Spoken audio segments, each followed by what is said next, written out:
Alrighty, it is Tuesday, July 1st. We're 3 days from America's independence, July 4th.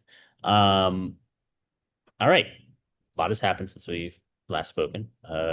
A socialist and communist has been elected as the Democratic frontrunner in New York City. We have a big, beautiful bill that is They're making its way ugly and through the disgusting and dirty. making its way through the Senate. And then there is Alligator Alcatraz. Most recently, the House and the Senate, or I guess now the Senate has now been deliberating on this big beautiful bill. We've seen people starting to shift. Right now, it still hasn't officially passed the Senate yet, but it's looking like it's getting closer and closer. Elon Musk has now become vocal.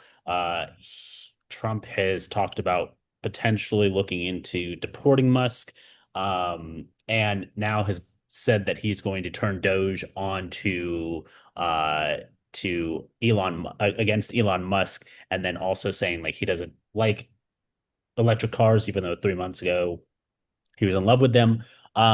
What are your thoughts on this big beautiful bill? What do you think it needs, or what do you think Republican senators will say, okay, like now I feel comfortable. Let's get this pushed through. Like, where do you think we're at? How long before we actually push it through? And I mean, what does this mean for the United States of America? Yeah. I mean, I think the bill overall should be disliked by almost anybody of any political ideology. And if we're being honest, in normal circumstances, it would have been. I mean, you have a fair amount of Republican senators voting against it. Um, and I say fair because I mean, two, three people dissenting from Republicans is rare, unfortunately, sometimes.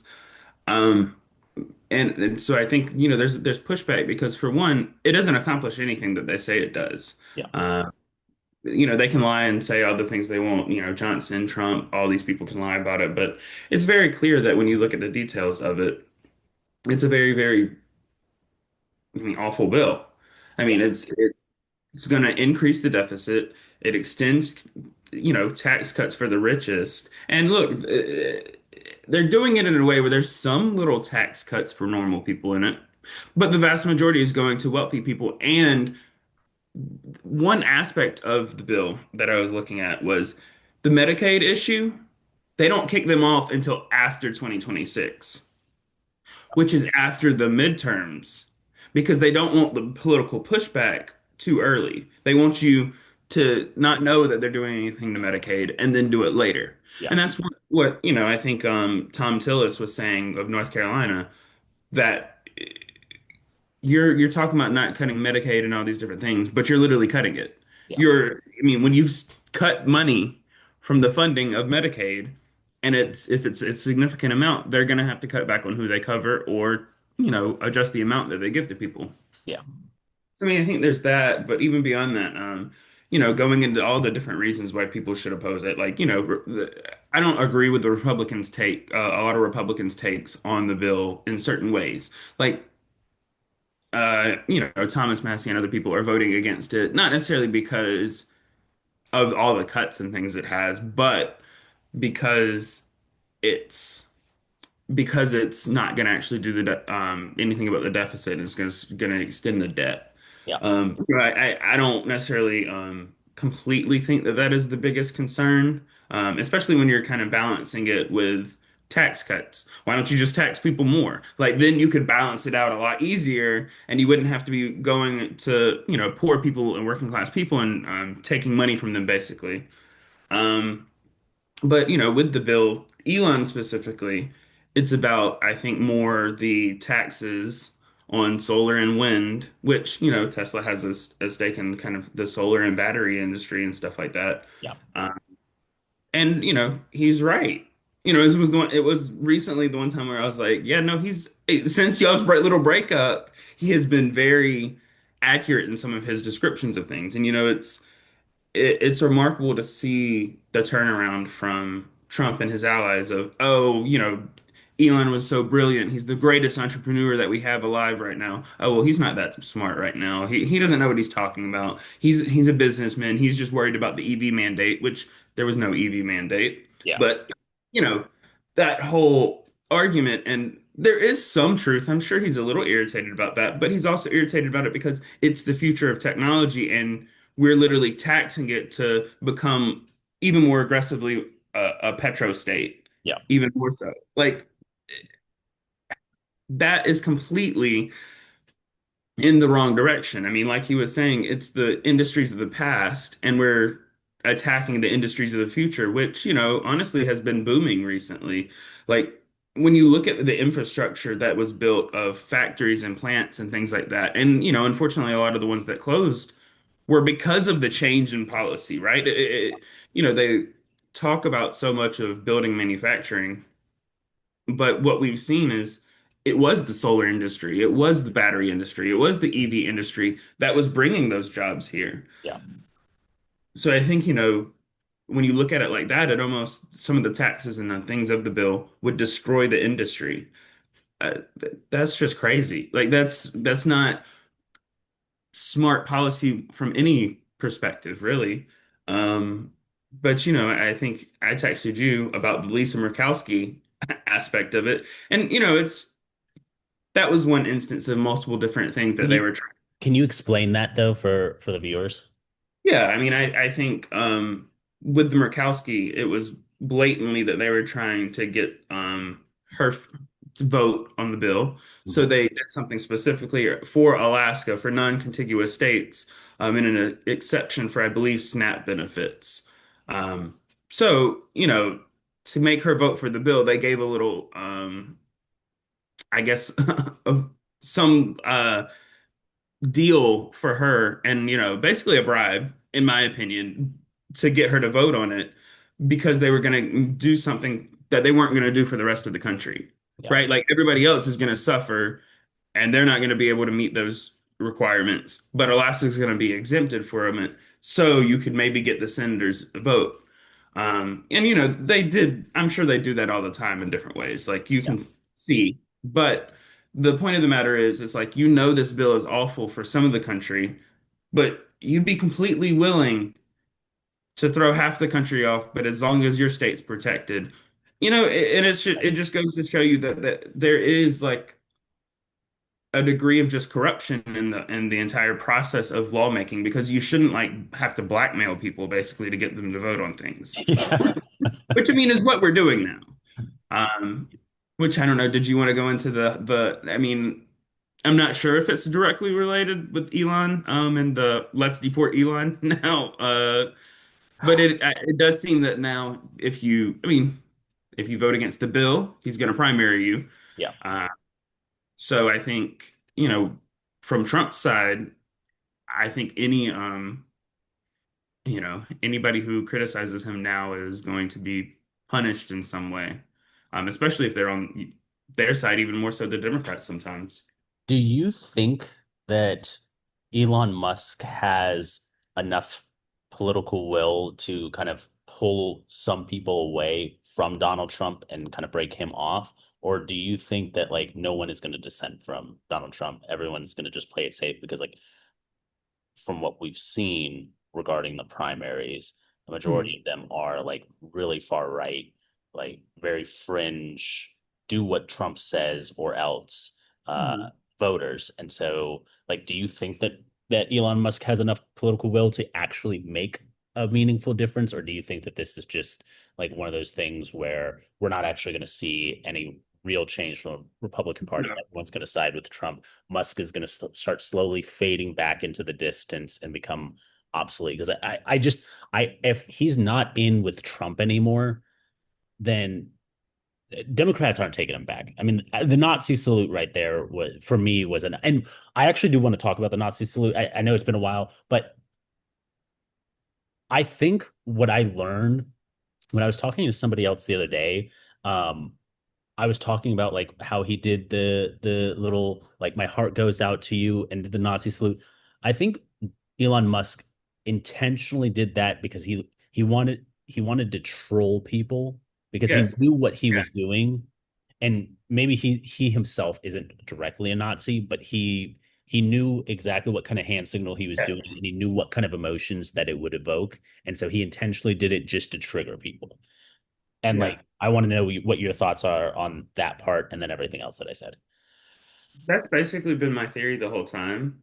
Um, the only reason you can do something like that so publicly is because you knew, one, you would get away with it. People would defend you. They would say that you didn't do that. Yeah, For two, you get the response from the libs you want, right? right. Like all of us responded like, "Oh, that's disgusting. Why would you do that?" All those different things, and they're just like, "What are you talking about? I didn't do that. You're lying." So then it looks like Democrats are just trying to sow division when you know what you did. Like Yeah, you know what you did, and it's like then they argue, "Well, he's just awkward or he's this or that." Elon is this at 1 second the smartest man in the world, and the next second he doesn't understand what he's doing. He's just like a kid almost. yeah, One, I think there's been a lot of bringing him down in some ways. I mean, when you look at Tesla, when you look at some of his companies right now, there is some questions about, his leadership. But I also think that it's not necessarily political will that's keeping him in there, it's money and business. yeah. And at the end of the day, Donald Trump is dumb for the country as a whole, working class people, but he's also dumb for business. It's just the truth. Yeah, Because you wouldn't Elon Musk understands that solar is going to be the dominant source of energy in a lot of ways. And, like this whole narrative that we don't have energy sources that we can do, we rely way too much on oil. Every time the price of oil goes up, everybody freaks out. Perhaps we should stop using oil. And I mean, it's not even just Elon Musk. The entire auto industry knows that we're going completely EV, yeah, right? So why would you attack this? It's not to say I understand why people don't see it, but you as the industry know where you're headed. yeah, You can see the price of EVs in China. They're not going to stop with that. And then, there's also an argument about competition with China to incorporate with that. Um, but yeah, I mean, it's just really a complete attack on the future of industry just because like what he thinks it's like so far back and we should just, make America great again, right? It's regurgitate bad policy. It doesn't mean anything, you know, because some of the things that happen are so American, it's embarrassing. Like I'm sitting here like this does seem like some American like some American stuff. Like I could watch a episode of Family Guy and there would be a scene on this making fun of us, and it's just completely accurate. And the reason I wanted to tie that in is because doesn't Alligator Alcatraz just sound like something that would be so American? oh my Like I gosh. hate it, but coming from the South, that like it makes so much sense. It's sad, but it tracks. Like this is I feel like we're in a reality show sometimes and like the things that I see, it can't be real. Like but then you go and you see it and it is, Do you right? think that they can actually like put moats around prisons and then fill them with alligators though? Like, do you think that that's something that One, Republicans I don't think you have to do that there. The alligators are already there in Florida, so I don't like you're dropping the people in and the alligators are already there. So it's concerning, but look, I don't think they're going to do that with everything. It's just to kind of show that I don't know, it's showmanship. Like it's theater. I don't see it as any other thing because like for one, I think the overall policy with deportations and all of that is just I mean it's disgusting, Yeah, really. But I also think that they revel in treating people like shit, to be honest. I mean, yeah. they have t-shirts and they're selling koozies and mugs, with Alligator Alcatraz on it to get money for, which I don't know if you saw this recently, but we'll tie it in a second. But, you know, making money off of treating people like shit, brand, Alligator Alcatraz t-shirts, Alligator Alcatraz hat. And it's like, I just feel like that's demented. Like, I'm not going around with a hat on that says Rikers. Yeah. Like, or, I mean, and the thing is, it would be different if you're going and you're going to Alcatraz. That's a museum now. Like Yeah. going around with a t-shirt on a currently active prison, crazy, crazy. But did you see the latest grift? What? Donald Trump is now selling cologne. He's selling fragrances for 249, 279, something like that. And it's a gold statue of him.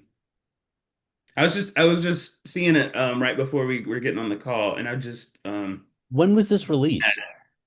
it was like yesterday or today. I just saw it, and it was like he has a whole his whole little ad, like it's a um TV ad, as seen on TV, um, for a fragrance, and it's a gold statue of him, which I think is a little concerning, but I just I don't understand that. That's very confusing to me because like he's already got sneakers, he's already got his own crypto.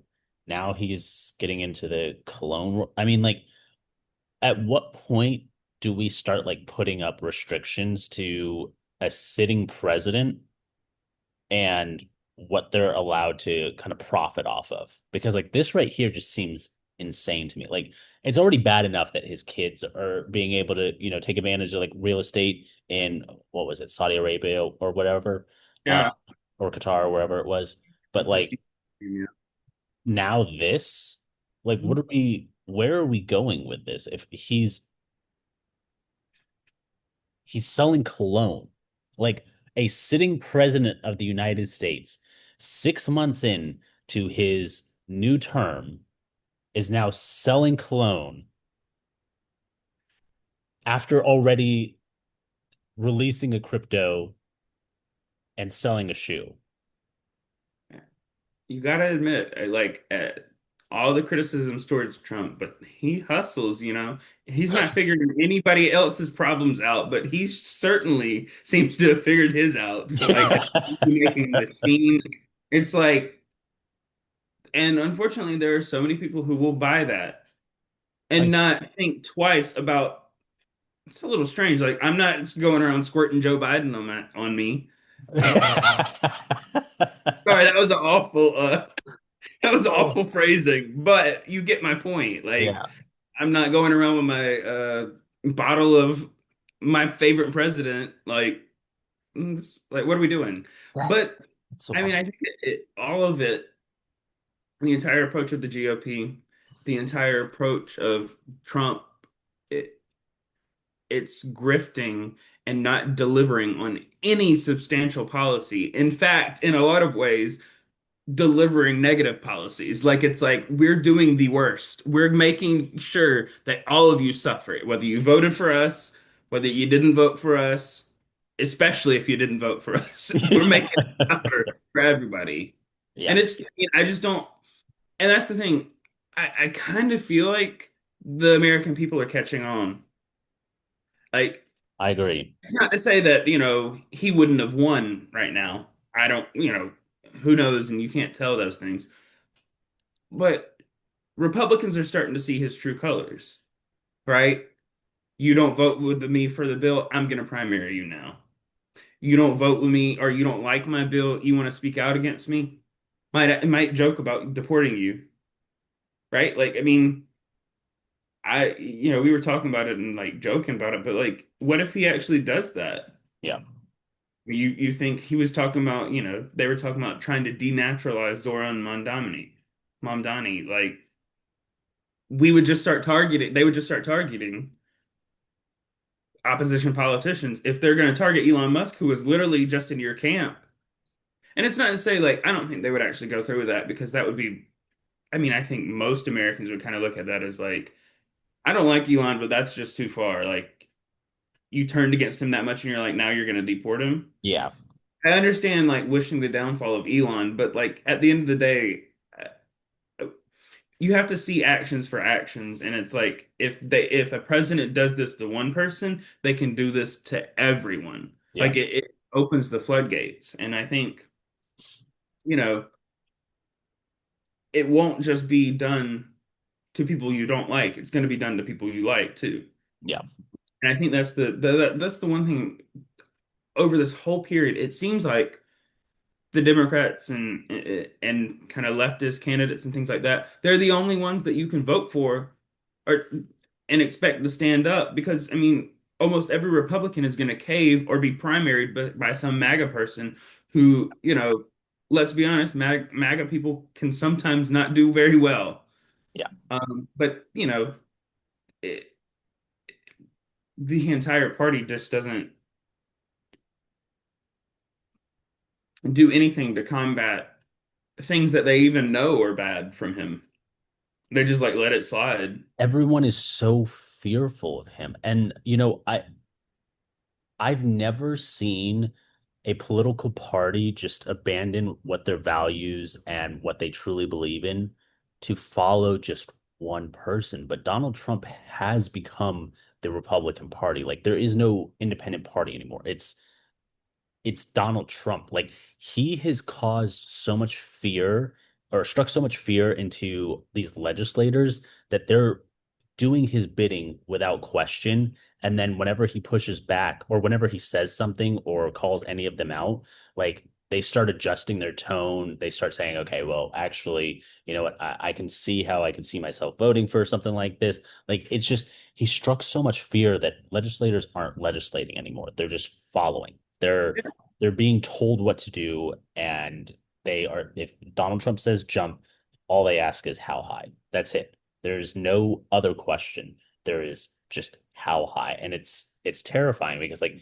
you never saw that with Joe Biden. You never saw that with like a Barack Obama. You never saw that with a George W. Bush. You didn't see it with any other Republican president in the past, like where they had to fall in line and say like, you know, yes, sir. At You know, this level, no. sure. Yeah, Like at this level, you're right, right. there's, We've I think, always seen people like kind of start to shift a little bit when it comes to presidents, but yeah. with Donald Trump, it just seems like all of their morals, all of their like viewpoints have completely gone out the window and said, like, for example, Marjorie Taylor Greene talking about how if she had seen the whole AI thing in the bill, she never would have voted for it. She most definitely heard about it. There was constant conversations about it. It was brought up on the House floor. Like this was talked about multiple times in front of her.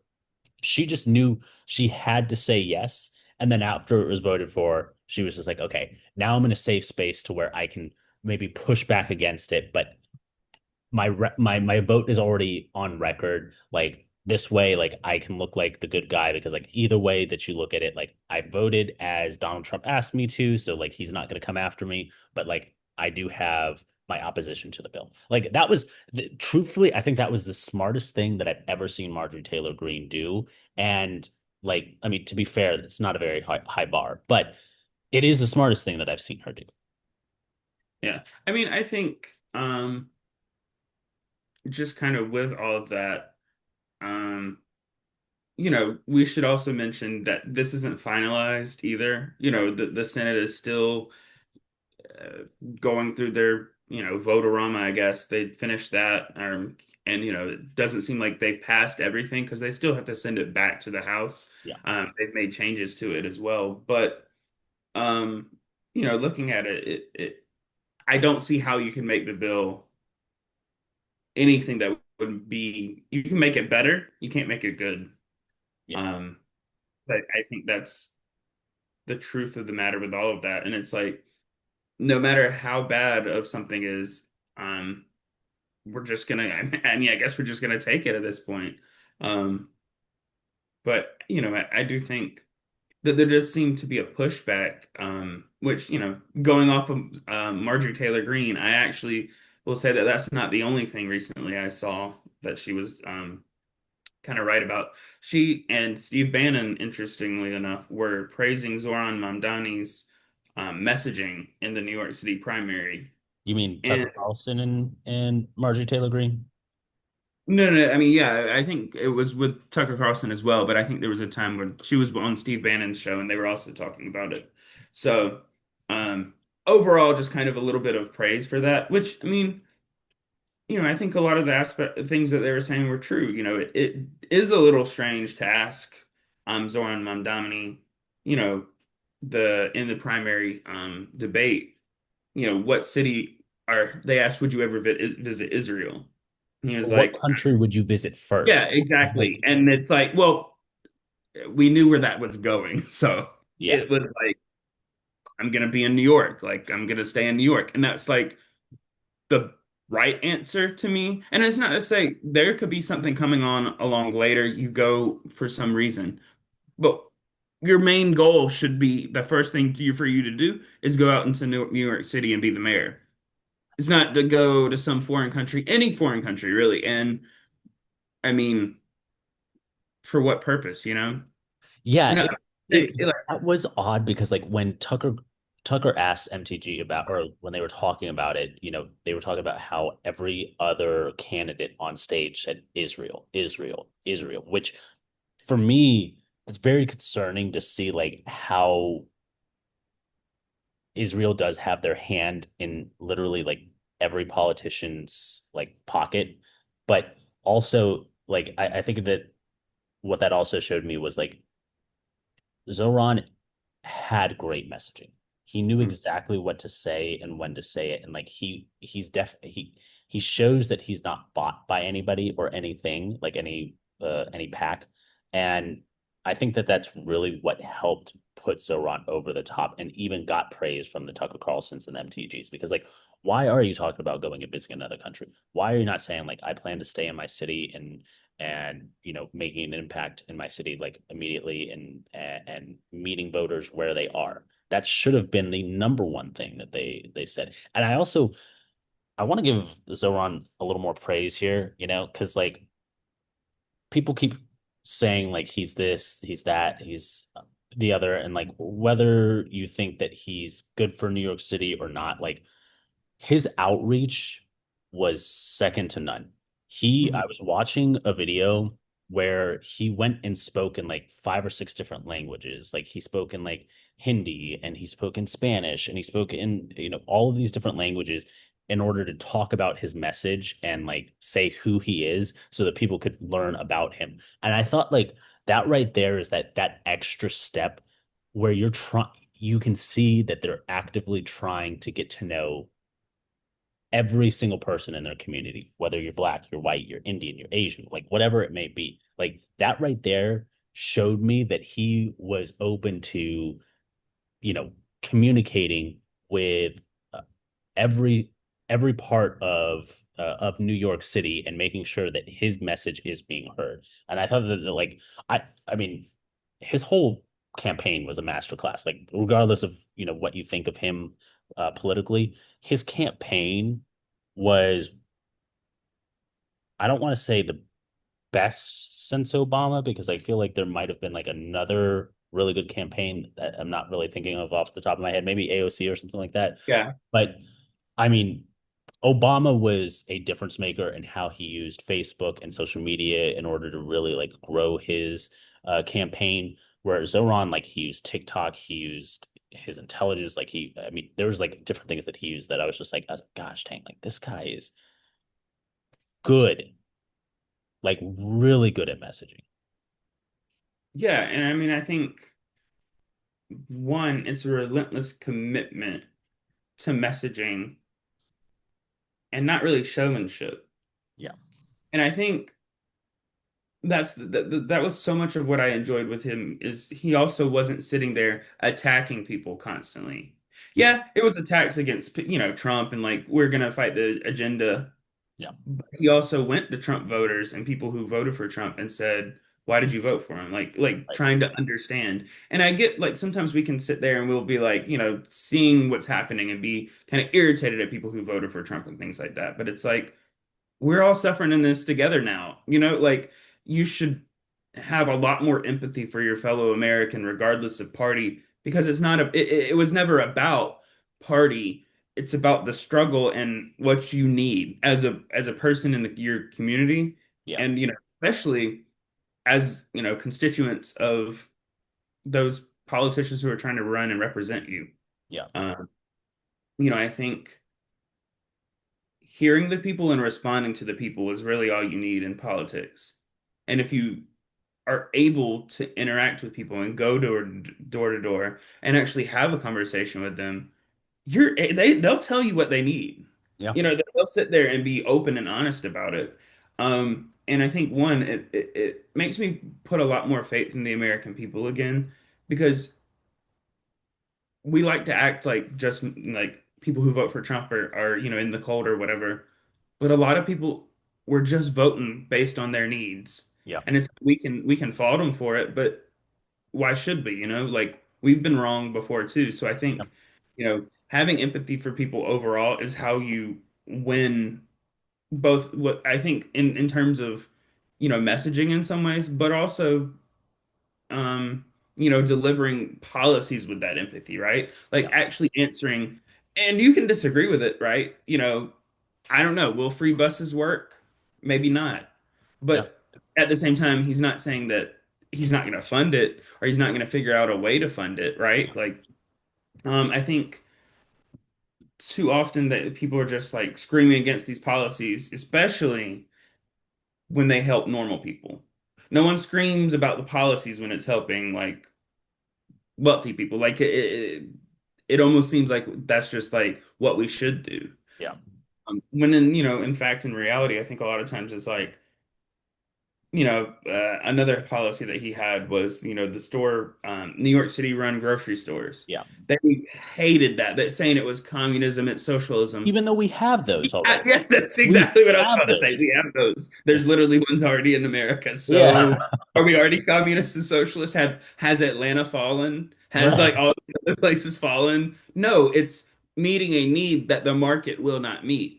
Yeah. But the issue is that for a lot of people, if the market doesn't meet it, the private market doesn't meet it, they don't want the government to do anything. I think that's ridiculous because if you can help people get access to fresh food, cheaper food, and guarantee lower prices by help using it, and this is already something that's already done, so it's not like a crazy thing to do. Right. But why shouldn't you do that? Yeah. Why shouldn't you meet the people's needs? And I loved his approach when he was talking about, I don't remember the exact policy, but he was saying something about, and if it doesn't work, we'll figure it out. You're like, we'll adjust. It's about almost experimentation with that. And I Yeah. think that's the thing that people don't get. All policy is experimental. Yeah. You don't know any of the guaranteed results. And I think Exactly. highlighting that and talking to people about that gives them a little bit more grace with you because they say, he's kind of right. Yeah. Like, why don't we just try things a little bit more sometimes? I also liked, his kind of pushback on, the whole free buses. There was such a big controversy about that. He was like, New Yorkers have been taking the free ferry for years. And you want to know who did the free ferry? It was Rudy Giuliani. Yeah. So it's like these arguments that they argue, and you know, it's communist or socialist when it's politically bad for people. But if, the Republican Party wanted to adopt we're going to have a stake in a company, like Trump was saying, they're all for it. And it's like, that's not capitalistic, Yeah. but it doesn't matter. Like I think,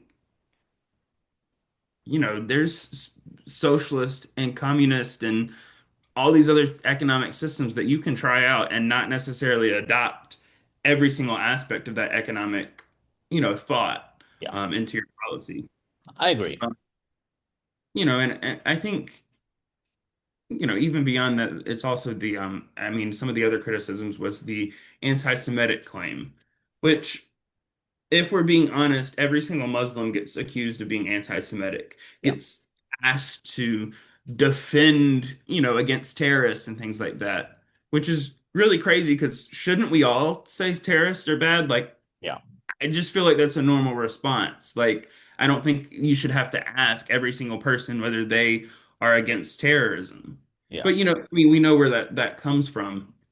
But I also think the weaponization of anti-Semitism overall in the political sphere is just going to increase in a lot of ways. Like as you get one more pushback against Israel, but unfortunately you do get an increased anti-Semitic you know views. And honestly, I mean, uh, I feel like the way in which we talk about kind of discrimination against Jews can get a little flippant in just average conversation. And it's not to say that that's one group of people doing that either. I think it's so ridiculous to sit there when, specifically with Zoran Mandamni, he literally talked about increasing funding for anti-hate crime, like, Yeah. things like that. So it's like, it's not that you're not answering that. You're answering it with actual policy that can deliver and not just, we're gonna, deport some people who have nothing to do with anti-Semitic behavior, right? Yeah. And also I think the way in which Israel weaponizes that is dangerous for Jews all across the world because you see people, and whether they're Israeli Jews or not, it doesn't matter. Like, I think the targeting of Jewish people overall should be condemned aggressively, and I think I agree. that most I think a lot of times when politicians have answered that, they don't ever talk about that. Like, they never highlight when Zoran Mandamini was talking about his, you know, working and helping and serving his Jewish constituents just as much as his non-Jewish constituents. Right. They always seek to divide, I feel like, in a lot of ways. And you know, some of the biggest officials who had endorsed Zoran and, had the ranked choice kind of team with him were Jewish. Telling Jewish people who their allies are as, like a white Christian man or something is just crazy to me. Like, but yeah, Now, I 100% agree with you. It's just like I feel like and the amount of like hatred and Islamophobia that Zoran has had to endure since he officially was announced as the candidate for the Democratic Party, like I've never seen like an onslaught. Like the fact that Charlie Kirk said like in 2001 we were attacked by Muslims, or 9/11 2001 we were attacked by Muslims. Now we're electing them into public 2025 we're electing them into public office. I'm like what are we doing here? Like why are we attacking these individuals regarding things that they had nothing to do with, nor have they ever praised in any capacity. Like a lot of these people that are saying like, "Oh, he's like anti-Semitic," it's just like I, I've never once heard him say anything about praising Hamas, right? Like I've not heard. And hey, listen, if he has said like, "Hey, like I think Hamas is doing the right thing," or those attacks were needed in October, in 2023, like, okay, let's have that conversation. Like, is he a good candidate then? I would 100% agree with people saying like he isn't if he is promoting that kind of hate, but I've never once heard him praise any of those things. And it's crazy though because like realistically they're not even attacking him on the policies anymore. They're more so attacking him on like who he is, his ethnicity, his race, his nationality. Like they're not even talking about like the whole free bus thing or the whole yeah. like you hear those communist comments, but like other than that they're talking about like 9/11 and how he eats rice with his hands and how he's from a third world country and this, that, and the other, and like how his wife or like women under him won't have like the right to any rights anymore. And it's just And like, his wife is just completely like gorgeous and like yeah, your life. Yeah, it's weird because like there's so many assumptions that people make with other people, and then they just they project their racism into that. I think a lot of times, I agree. um, you know, seeing the whole comment about he eats rice with his hands. How do you eat a hamburger? How do you, like, how do you eat pizza? I Right. don't know. I eat with my hands all of those. So, I guess we're uncivilized for that. Yeah. Well, this was a great conversation. We're about to have to wrap it up. I appreciate you as always. We will be back next week, and you have a good rest of the day, my friend. You too. Thanks. Bye.